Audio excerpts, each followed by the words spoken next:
teman-teman, kembali lagi ke channel saya.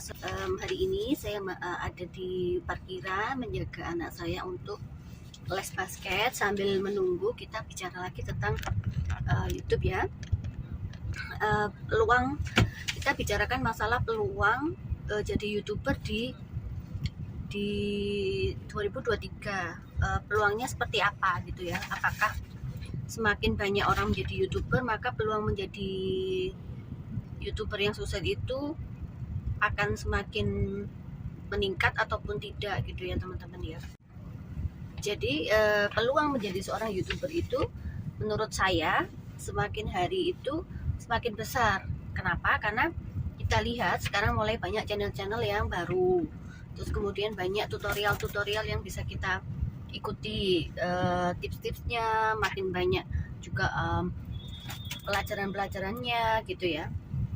Itu pertanyaannya. Maka jawabannya adalah saya rasa tidak. Karena apa? Karena saat ini semakin banyak pemula-pemula yang punya channel YouTube, artinya peluang kita mendapatkan viewer, mendapatkan subscriber itu semakin besar karena kita pastikan akan saling support, akan mencari tema-tema yang sama, akan mencari contoh-contoh, review-review dari channel lain seperti apa gitu. Terutama juga semakin banyak tutorial-tutorial yang membuat channel sehingga kita juga semakin bisa mendapatkan ilmu-ilmu baru gitu teman-teman. Kadang-kadang ada yang punya pengalaman seperti ini, mereka share, ada yang punya pengalaman seperti ini, mereka share. Jadi menurut saya peluangnya masih sangat besar untuk menjadi seorang YouTuber di 2023.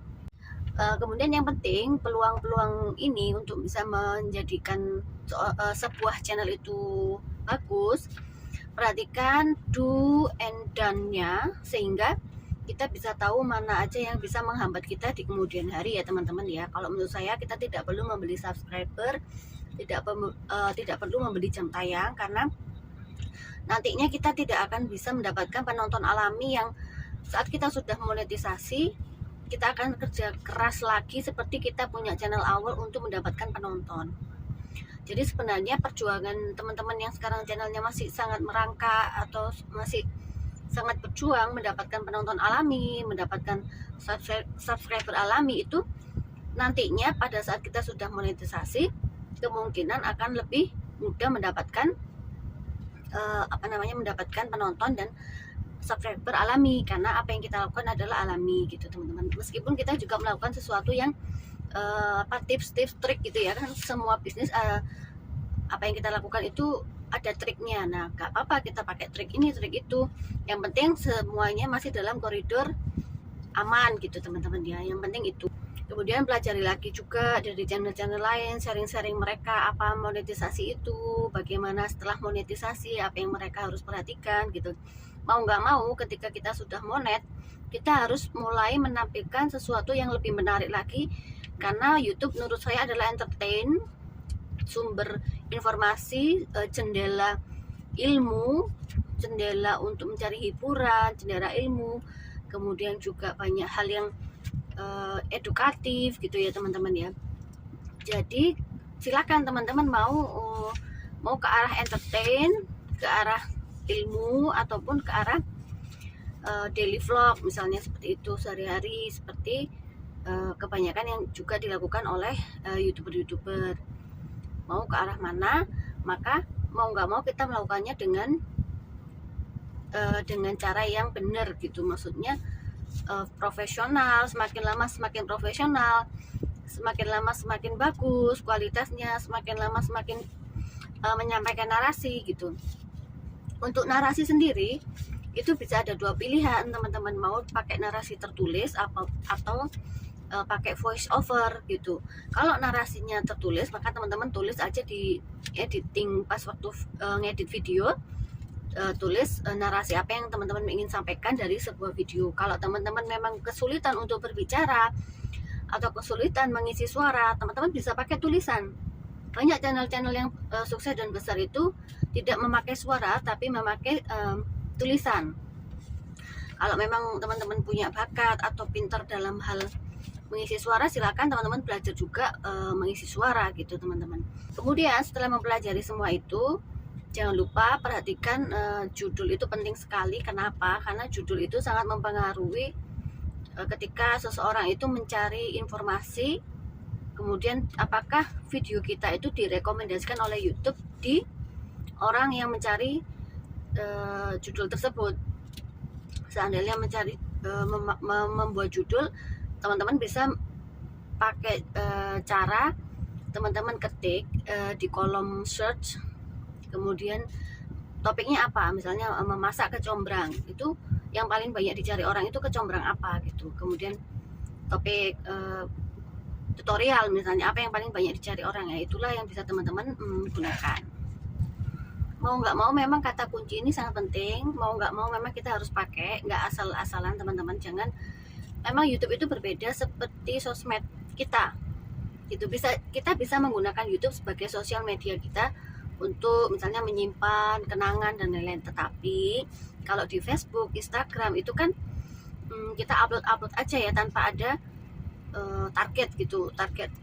Kecuali kita artis ya, kita nyari engagement gitu, kita nyari kalau selebgram itu nyari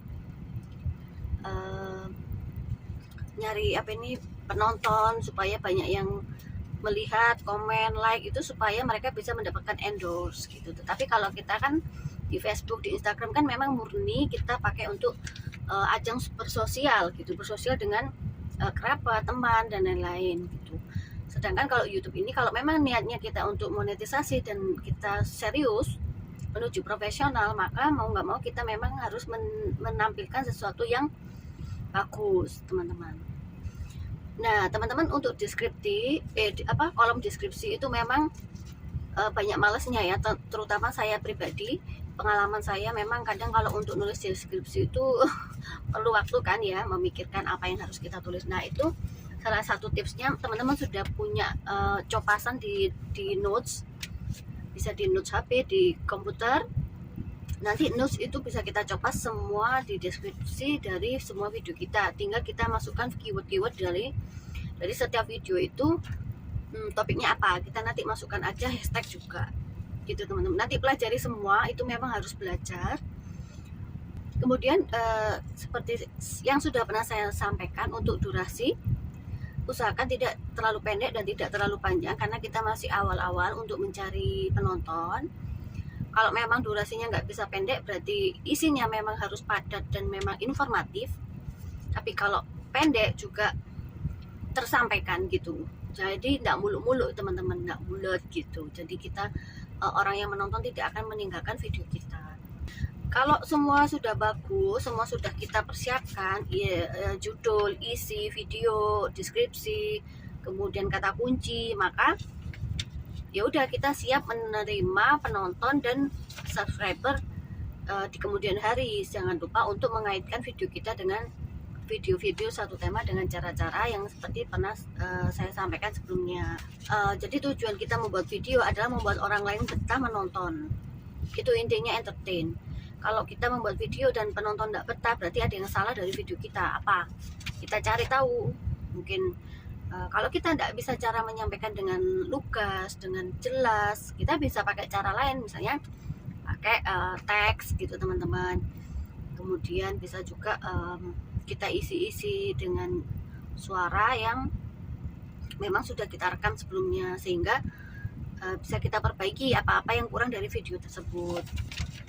Dan konten yang kita buat harus original, memang buatan kita, bukan copas dan bukan mengambil dari video produksi orang lain, karena itu sangat melanggar ya teman-teman ya. Jadi kontennya harus original, tidak mengandung copyright. Terus kita juga boleh share di kolom komunitas, terus kemudian juga boleh share di sosial media. Tetapi kalau di dalam nanti sosial media cenderung tidak menarik, tidak diklik orang, lebih baik nggak usah gitu. Kita pastikan memang video kita itu di share sehingga menarik orang gitu ya teman-teman. Kalau saya dulunya awalnya nge-share ke Facebook, tetapi sepertinya tidak ada hasil.